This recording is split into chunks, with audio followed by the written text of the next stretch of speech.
selvom den er elegant, er den ikke helt spinkel.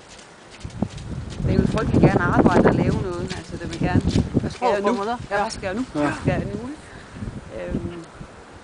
Og er meget fremadgående. Til gengæld har den også et temperament. Altså, den er også vågen. Ja.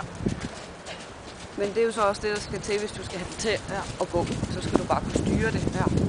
Altså, det skal være sådan, at det er jo ikke en nybegynderhest, den der. Den er ikke for en nybegynder. Jeg har også haft nogen, der siger, men vi vil gerne prøve den, men lige snart de sætter sig op på den, så. Ja, for jeg ser jo, at hun også strever lidt, men... Ja.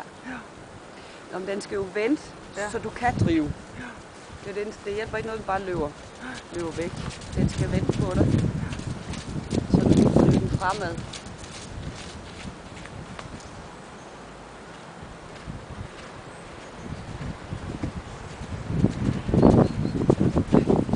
Så kan man sige, at det, der er fuldt i den, gør jo også, at den ligesom kan blive ved.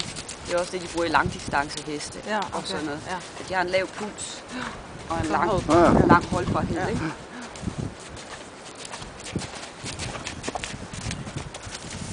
Hvor længe kan du ha en sånn hest i aksjon? Hvor mange år?